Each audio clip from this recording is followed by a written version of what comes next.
हाय, good afternoon. CNBC आवाज Motilal Oswal studios में आप सबका स्वागत है। बारी आज के हफ्ते की शुरुआती सास बहू और सेंसेक्स की।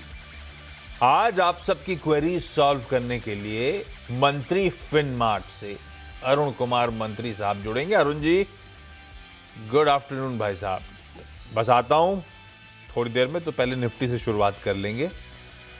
पर हाँ, सास बहू सेंसेक्स की बैकएंड टीम तक अगर आपको रीच आउट करना है, मतलब अपनी क्वेरीज चाहते हैं कि इस प्लेटफॉर्म पे उठाई जाएं, आप इस शो में शिरकत करें, कोई दिग्गज आपके सवालों के जवाब दे दे, तो उसके लिए आपको मोबाइल फ़ोन उठाना है, इस व्हाट्सएप नंबर पे अपना सवाल भेज देना है। ईमेल करना है, डिटेल है, थोड़ा लंबा है, तो ईमेल कर दीजिए, वो भी सीधे टीम तक पहुंच जाएगा। अदरवाइज सोशल मीडिया में ट्वीट तो कर ही सकते हैं, बस इस ट्वीट के साथ जोड़ दीजिएगा ये दोनों हैशटैग्स। इनमें से कोई सा भी एक प्रेफरेंस मैं दूंगा नीचे वाली को, क्योंकि वो सीधे सीधे टीम तक पहुंच जाएगा। ये हैं तमाम तरीके हम तक रीच आउट करने के। ऑन द शो दिखा देता हूं। ऑन द शो बेसिकली आज जो क्वेरीज आई हुई हैं, जो मंत्री साहब को भी भेज दी गई हैं, वो आपकी स्क्रीन पे, यानी कि इन स्टॉक्स पे अगले आधे घंटे में हम चर्चा कर रहे होंगे। इनके बियॉन्ड भी जहां जहां एक्शन हो रहा होगा उस पर बातचीत हो रही होगी, तो इस तक रिस्ट्रिक्टेड नहीं है, लेकिन कोशिश होगी इन सब पर डिटेल में बातचीत हो जाए। पहले जरा मार्केट सब स्क्रीन पर लेकर आइएगा। हफ्ते का आगाज बेहद दिक्कत भरे नोट पे हुआ है। पिछला हफ्ता पेन में था। पिछला हफ्ता मेरे ख्याल से 2.5% के आसपास वीक ऑन वीक दबाव था।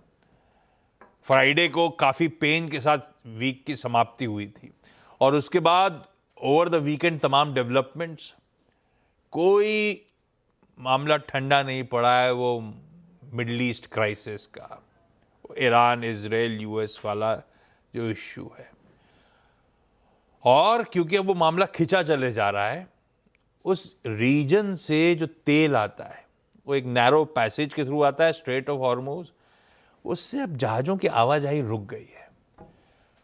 उसके कारण हुआ क्या कि सारे के सारे कतर हुआ, यूएई हुआ, गैस का और क्रूड का प्रोडक्शन रोक दिया है, कम कर दिया है, क्योंकि अब स्टोर का कर रहे हैं जब माल जा नहीं रहा, तो उसका खामियाजा सीधे सीधे कच्चे तेल पे। कच्चा तेल भारतीय बाजारों में फ्राइडे को 3:30 बजे हमने छोड़ा था 87 पे, 110 पे खड़ा। इंट्राडे में तो और भी तेजी थी, फिर भी 110 पकड़ लीजिए आप। ये बिगाड़ा है मूड, ये पूरे ग्लोब का मूड बिगाड़ा है। हमारा सिर्फ निफ्टी दबाव में नहीं, निफ्टी 2.5% कमजोर है। वैसे आज के दिन एक समय तो हमने ऑलमोस्ट 750 पॉइंट तक का दबाव देखा था। वो 750 पॉइंट से अब हम 600 पॉइंट के दबाव में, कोई रिकवरी तो नहीं कहूंगा, लेकिन हाँ, उसके बाद ज्यादा गिरे नहीं, ये कह लीजिए थम गया मामला।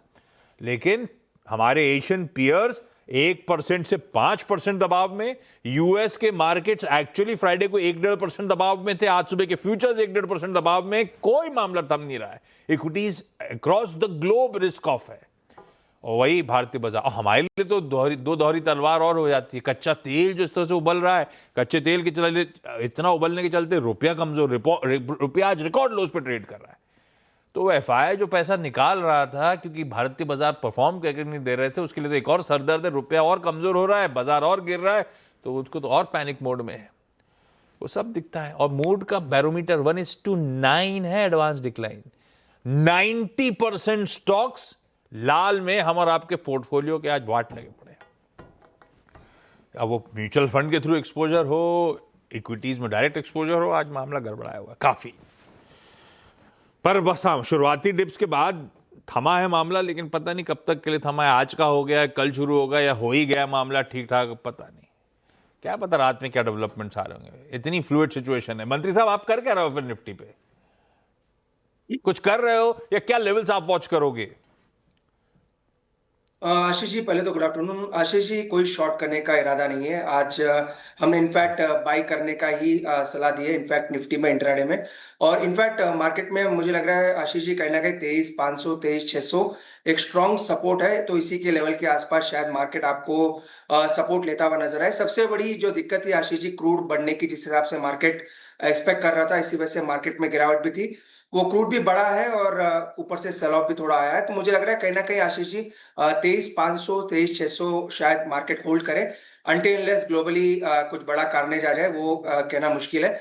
पर 23,500 23,600 मुझे लग रहा है होल्ड करना है आशीष जी, और यहाँ से एक बाउंस शायद आपको मार्केट में देखने को मिल सकता है। तो शॉर्ट करने की सलाह तो नहीं इस लेवल पे।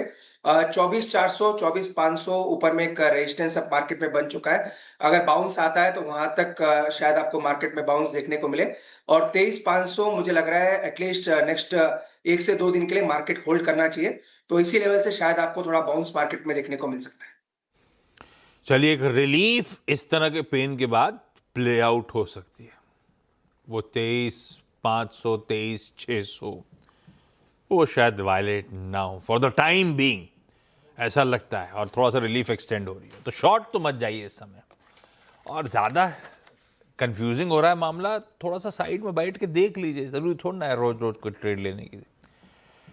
खैर, इंटरेस्टिंग है, आज निफ्टी बैंक धुल गया है बुरी तरीके से। निफ्टी जब 2.5% दबाव में, वो पॉकेट 3.5% कमजोर है। निफ्टी 50 के सारे कंट्रीब्यूशन प्लेट लेकर आइएगा। वो HDFC बैंक, वो ICICI बैंक, वो SBI, ये लिस्ट लंबी होती है तो नीचे आपको कोटक और एक्सिस भी मिल जाता है। सबसे ज्यादा दिक्कतें यही कर रहे हैं। और इंटरेस्टिंगली निफ्टी IT गिरा है, सबसे कम गिरा है, तो पहले ही धुल चुका था। आज इस तरह का माहौल है। खैर, सवाल जवाब की फोकस करा जाए, उस पर चला जाए। हमें आज चंडीगढ़ जाना है, पश्चिम बंगाल के दुर्गापुर जाना है, कोलकाता जाना है, और फिर मुंबई से फोन लाइन पे आगे कोई जुड़ेगा, लेकिन वो बात की बात।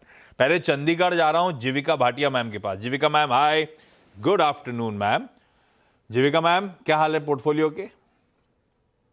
बहुत बुरा हाल है। अच्छा, कैसे स्टॉक चुनते हो आप? खुद ही डिसाइड करते हो, कोई मदद करता है? कैसे होता है ये स्टॉक मार्केट में, आपका अप्रोच क्या है? मैं भी डिसाइड करती हूँ, मेरे हस्बैंड भी डिसाइड करते हैं। हाँ, कुछ और बेचा नहीं आपकी जब तो ये हेल्प मार्केट मिल ही गिर रहा था? जाती है सब मुझे। रखा हुआ है और सब गिर गया, ऐसा है कि कुछ बेचा भी, निकाल दिया था? हाँ, कुछ पोर्टफोलियो मैंने वाइप किया है, और कुछ मैं अभी एक्चुअली मेरे 2 पोर्टफोलियो हैं, एक तो ट्रेडिंग का और देन दूसरा इन्वेस्टमेंट, लॉन्ग इन्वेस्टमेंट। बढ़िया है, सही अप्रोच है, ऐसी होना भी चाहिए। जीविका मैम, पहला सवाल कौन सा है, ट्रेडिंग पोर्टफोलियो से कि इन्वेस्टमेंट वाले? Long investment. हाँ, कौन सा? फर्स्ट है मेरा फोर्स मोटर्स है। मेरे पास 120 शेयर है एट द रेट ऑफ 1500। तो मैं लॉन्ग टर्म में देखना चाह रही हूँ उसको कि एक्चुअली ये बीच में भी बहुत काफी गिरा था, देन सपोर्ट लेवल से इसने फिर से बाइंग हुई उस पे। तो मैं आपसे सजेशन देना चाह रही हूँ कि मैं इस पे अभी रुकूं या मैं एग्जिट कर जाऊं। ये आइडिया किसका था जीविका मैम, आपका था कि पतिदेव का था, भाटिया साहब का? बोथ। दोनों आपस में क्रेडिट शेयर करना चाहते हैं। हाँ जी सर। 1500 की खरीद है, गजब। क्या करना है मंत्री? तो आप मतलब आप पूछ रहे हो मुनाफा बांधना है या बने रहो, ऐसा पूछ रहे हो ना? यस सर, क्योंकि इसने 26,000 के करीब हाई लगाया है, उसके बाद फिर अब ये 20,000 पे है आज। तो ये 2 दिन से तो गिर रहा है, क्योंकि 5th ऑफ मार्च पे इसने 21,000 से रिकवर कर दिया था। हाँ। तो तो बाइंग हो लॉन्ग जाती टर्म है। पोर्टफोलियो में है, 1500 की खरीद है। अब यहां से लगता कैसा, अभी ये रीसेंट एबरेशन छोड़ दूं तो मंत्री साहब, ये फोर्स मोटर्स लगता कैसा था चार्ट आपको लॉन्ग टर्म के लिए? बने रहना चाहिए क्या? मेरी एक्विजिशन प्राइस बहुत कंफर्टिंग है। बिल्कुल आशीष जी, पहले तो मैडम को कंग्रेचुलेशंस, इतना अच्छा इन्वेस्टमेंट इन्होंने किया है। सेकंड आशीष जी, जिनका जितना इनका कॉस्ट है उससे लगभग 4 गुना ये ऊपर से अभी गिर चुका है। अगर लाइटर नोट में कहें तो 4,000 रुपए की गिरावट ऑलरेडी, 4 से 5,000 रुपए की गिरावट आ चुकी है। वैसी कोई दिक्कत नहीं है, 18,000 का एक बड़ा सपोर्ट है स्टॉक में। एक मल्टी बैगर रहा है और इन्होंने आज काफी अच्छा उसको राइड भी किया है, तो कोई दिक्कत वाली बात है नहीं। पर एक ही चीज का ध्यान रखें, टेक्निकल लेवल्स टूटते हैं देन स्टॉक से एग्जिट लें। फिलहाल टेक्निकली कोई बड़ी दिक्कत नजर नहीं आ रही है। 18,000 18,200 एक मजबूत सपोर्ट मुझे नजर आ रहा है, और मार्केट अगर रिवाइवल यहाँ से करता है तो वापस ही अपने हाइस के आसपास जा सकता है। तो कोई दिक्कत नहीं है, लॉन्ग टर्म पोर्टफोलियो में स्टॉक को बनाए रखें। 18,200 के आसपास एक स्टॉप लॉस मेंटेन करें। जरूर स्टॉप लॉस थोड़ा दूर है, पर उसी के आसपास स्टॉप लॉस लगा के होल्ड करें।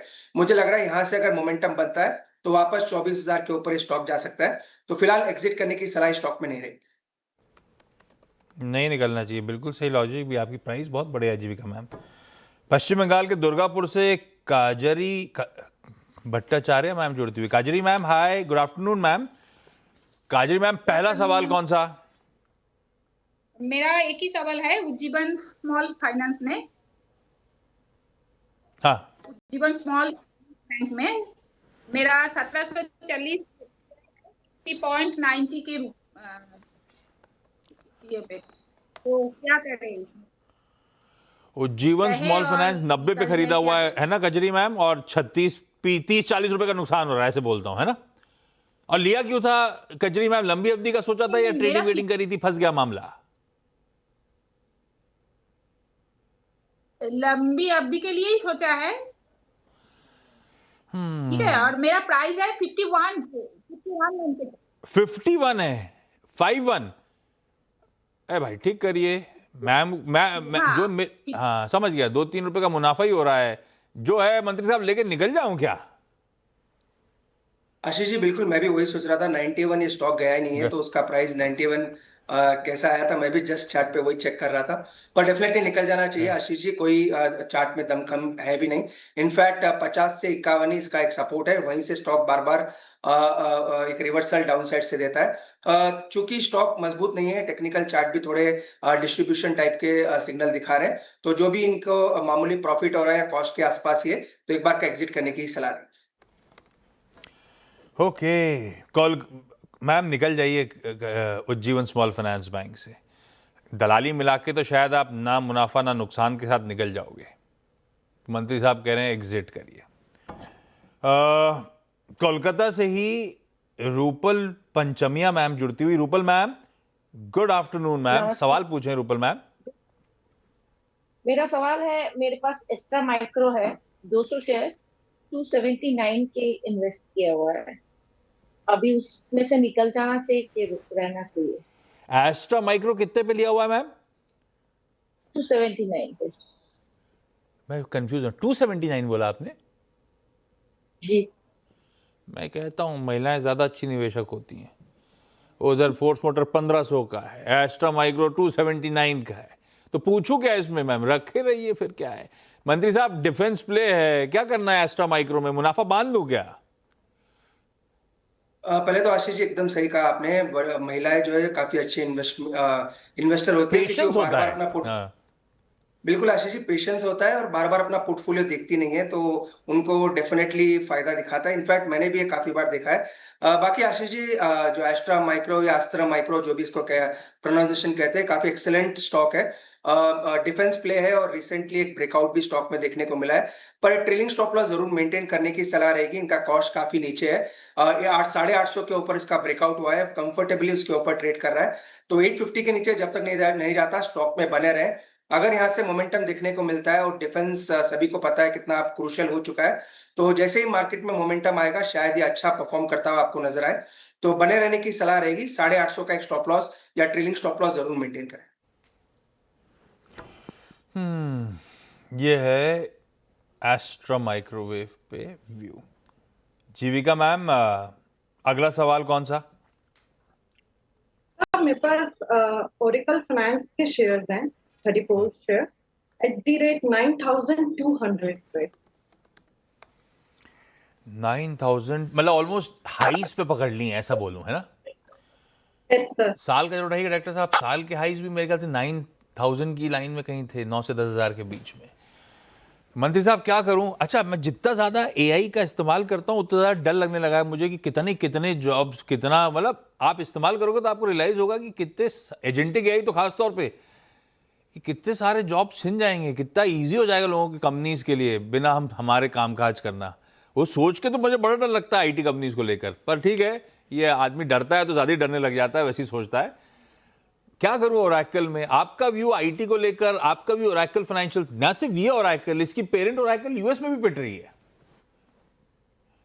बिल्कुल आशीष जी, ट्रेंड नीचे का है। इनफैक्ट अभी तो मार्केट भी नीचे है और ये स्टॉक्स पहले से ही गिरना शुरू कर चुके थे जब भी एआई की बात शुरू हुई थी। 7,800 आशीष जी, 7,800 8,000 के आसपास काफी बड़े मूविंग एवरेजेस है। अगर मार्केट में रिकवरी आती है तो शायद एक बार वापस अपने मूविंग एवरेजेस की तरफ प्राइजेस बढ़ सकते हैं। तो इस लेवल पे एग्जिट करने की सलाह नहीं है। यहाँ से एक बाउंस जरूर देखने को मिल सकता है 7,500 से 8,000 के बीच में। इसी लेवल के आसपास एग्जिट करें। मुझे लग रहा है वहां से वापस नेक्स्ट राउंड ऑफ गिरावट आपको देखने को मिल सकती है। चूंकि मार्केट ओवरसोल्ड है, स्टॉक भी अपने सपोर्ट पे है। इस लेवल पे एग्जिट ना करें। 7,500 के आसपास उसके जस्ट भी ऊपर मिलता है तो एक बार का अपनी पोजीशन से निकल जाए। ओरेकल फाइनेंशियल्स निकलने के मौके ढूंढेंगे। रूपल मैम, अगला सवाल। मेरे पास बाटा इंडिया है। 1470 के भाव से मैंने एवरेज करना शुरू किया था, अभी 1250 में है। मतलब एवरेज मेरा प्राइस है 1250, 40 शेयर है। 1250 की खरीद। आपके पास वो बाटा का मैसेज आता रहता होगा कि वो आपके इतने पॉइंट्स हो गए हैं, प्रोडक्ट खरीद लीजिए, आता रहता है क्या? जी नहीं, मैं बाटा के का शोल्डर्स के पास प्रोडक्ट आता है वो कुछ, पता नहीं, कुछ पॉइंट्स आते हैं। खैर, मंत्री साहब आपके पास आता है लगता है। 1,250 रुपए पे लिया हुआ है बाटा, और ये स्टॉक मतलब जमाने हो गए अब तो, मतलब एक जमाने में जलवे थे इसके, पता नहीं क्या गड़बड़ा गया है मामला। क्या करूं, इस स्टॉक में निकल जाऊं क्या बाटा से? बिल्कुल आशीष जी, एग्जिट करने की सलाह रहेगी। मुझे लग रहा है जिस हिसाब से फॉलिंग नाइफ की तरफ गिर रहा है, ये 600 से 620 तक के भी लेवल दिखा सकता है। माइनर बाउंसर्स आएंगे मार्केट के साथ, चूंकि अभी मार्केट नीचे है तो प्राइसेस सभी के नीचे जा रहे हैं। पर माइनर बाउंसर्स 750 780 भी अगर मिलते हैं तो वहां पे एक बार का निकलने की सलाह रहेगी। डेफिनेटली एक पेनफुल रहेगा क्योंकि आपने प्राइस से काफी दूर है। पर चूंकि फॉलिंग नाइफ है, अगर मार्केट बढ़ेगा तो उतनी बड़ी मोमेंटम शायद स्टॉक में आपको देखने को ना मिले। तो जब भी मार्केट में रिकवरी आए, स्टॉक में बाउंसर्स अगर थोड़ा बहुत भी देखने को मिलता है तो स्टॉक से निकल जाने की ही सलाह है। निकल ही जाना है। ये बताओ रूपल मैम, आपने लास्ट टाइम बाटा का कब खरीदा था चप्पल? नहीं खरीदा है। नहीं, मैंने तो कुछ नहीं खरीदा था करते। लेकिन फिर भी स्टॉक नहीं चला तो अब निकल ही जाना है, बेहतर है निकली है स्टॉक से। खैर, Jeevika ma'am, Kajri ma'am, Rupal ma'am, thank you so much आप सबका जुड़ने के लिए। मंत्री साहब बने हुए, ब्रेक स्टॉक पिक का स्टिंग प्ले आउट करिए। मंत्री साहब, निफ्टी पे तो आपने अपना व्यू दे दिया है, शायद यहां से ज्यादा फॉर द टाइम भी डाउन साइड नहीं है, पर स्टॉक जिस पे ज्यादा कन्विक्शन राइड कर रहा हो? बिल्कुल आशीष जी, स्टॉक स्पेसिफिक काफी अच्छे एक्शंस है। अपोलो हॉस्पिटल में खरीदारी की सलाह रहेगी। आशीष जी, पिछले हफ्ते भी आपके साथ शेयर किया था, इसी लेवल के आसपास स्टॉक उसी के आसपास चल रहा है। ये स्टॉक मुझे लग रहा है यहाँ से अगर मार्केट में स्टेबिलिटी आती है तो 8,000 के ऊपर तक के टारगेट्स देखने को मिल सकते हैं। तो अपोलो हॉस्पिटल को खरीदने की सलाह है। 7570 का स्टॉप लॉस रहेगा। 8040 तक के टारगेट्स अपोलो हॉस्पिटल में देखने को मिल सकते हैं। प्योर टेक्निकल पिक है शॉर्ट टर्म के लिए। अगर किसी को स्टॉक में राइड करना है तो अपोलो हॉस्पिटल में शॉर्ट टर्म के लिए बाय करके चल सकते हैं। छोटी अवधि के लिए अपोलो हॉस्पिटल्स में खरीदारी करने का कॉल। लेवल्स नोट डाउन कर लीजिए। मंत्री साहब, थैंक यू। क्विकली छोटा सा ब्रेक, अगली मुलाकात होगी 1:27 पे। Know your company. नमस्कार।